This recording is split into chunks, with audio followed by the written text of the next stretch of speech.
आज हम विज्ञान भारती कक्षा 8 किशोरावस्था के अभ्यास प्रश्नों को हल करेंगे। प्रश्न नंबर 1, निम्नलिखित के सही विकल्प चुनकर अपनी अभ्यास पुस्तिका में लिखिए। क, किशोरावस्था की अवधि है 0 से 5 वर्ष, 6 से 11 वर्ष, 11 से 19 वर्ष, 20 से 25 वर्ष। इसका सही उत्तर होगा 11 से 19 वर्ष। एस्ट्रोजन है अंतःस्रावी ग्रंथि, स्त्री हार्मोन, पुरुष हार्मोन, प्रजनन विधि। सही उत्तर होगा स्त्री हार्मोन।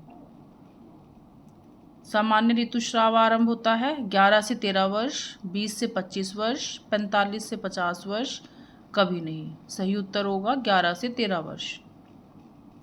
किशोरावस्था में स्वास्थ्य पोषण से संबंधित योजनाएं हैं समेकित बाल विकास कार्यक्रम, राष्ट्रीय बाल स्वास्थ्य कार्यक्रम, सर्व शिक्षा अभियान, ग्राम स्वास्थ्य पोषण दिवस या उपरोक्त सभी। सही उत्तर होगा उपरोक्त सभी। विश्व जनसंख्या दिवस मनाया जाता है 31 मई, 5 जून, 11 जुलाई। सही उत्तर होगा 11 जुलाई। प्रश्न नंबर 2, रिक्त स्थानों की पूर्ति कीजिए। जनन परिपक्वता जननांग में आती है। इसका सही उत्तर है रिक्त स्थान में भरेंगे जननांग। किशोरों के गले के स्वर यंत्र के उभार को कंठमणि कहा जाता है, तो इसमें भरेंगे कंठमणि। इसका सही उत्तर होगा कंठमणि। युग्मनज का पोषण गर्भ में होता है, तो रिक्त स्थान में भरेंगे गर्भ। अधिक मदिरा का सेवन व्यक्ति के तंत्रिका को प्रभावित करता है, तो तंत्रिका या आंतरिक अंगों को, आंतरिक अंग भी भर सकते हैं इसमें।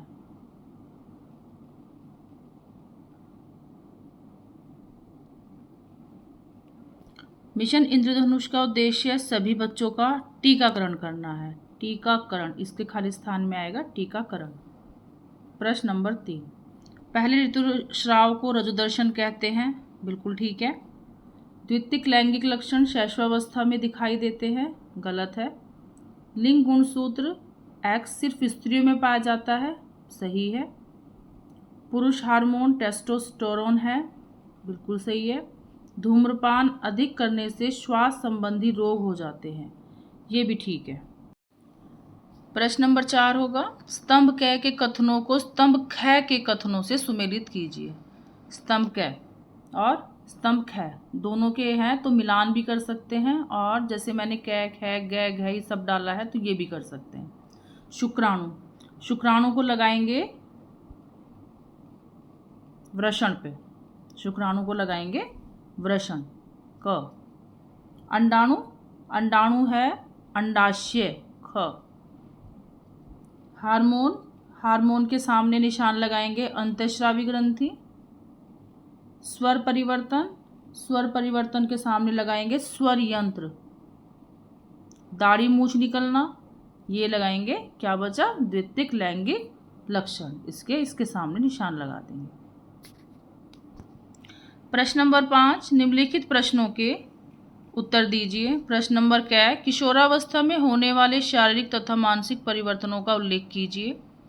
उत्तर होगा इसका, किशोरावस्था में होने वाले शारीरिक परिवर्तन लंबाई में वृद्धि, स्वर में बदलाव, जननांगों में परिपक्वता तथा स्वेद एवं तेल ग्रंथियों की सक्रियता, किशोरावस्था में मानसिक परिवर्तन, संवेदनशीलता, भावुकता और चिंतनशीलता आदि।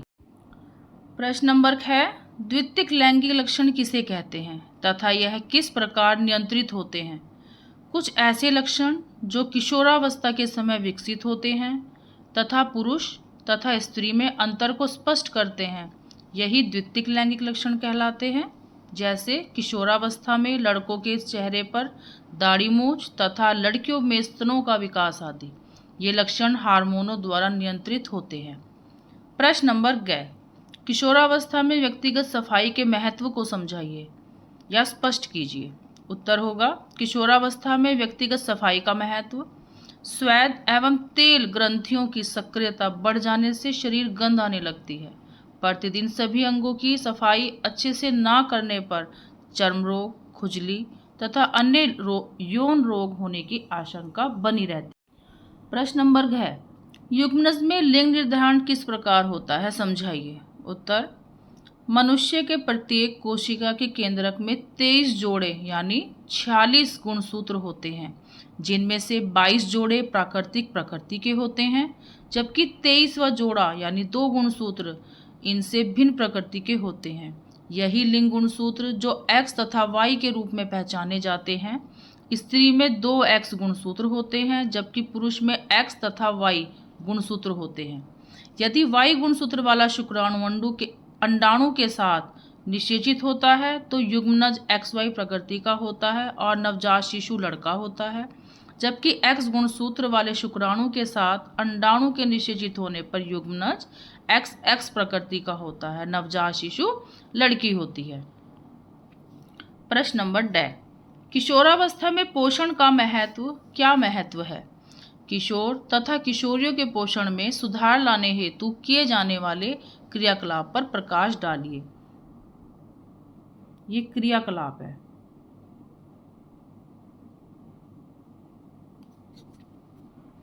किशोरावस्था में पोषक आहार ग्रहण करने से शरीर तेजी से वृद्धि एवं विकास करता है। किशोर तथा किशोरियों के पोषण में सुधार लाने हेतु किए जाने वाले क्रियाकलाप: 1.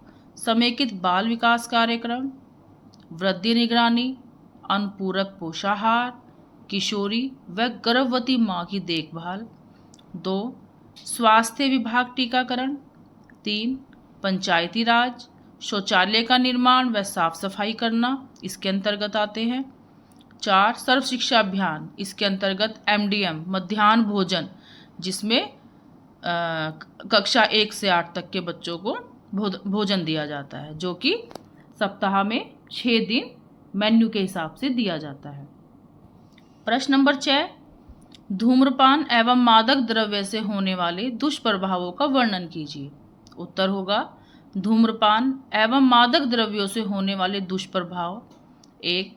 श्वास संबंधी रोग हो जाते हैं, श्वास मतलब सांस से संबंधित रोग हो जाते हैं। 2. तंत्रिका तंत्र प्रभावित होता है। 3.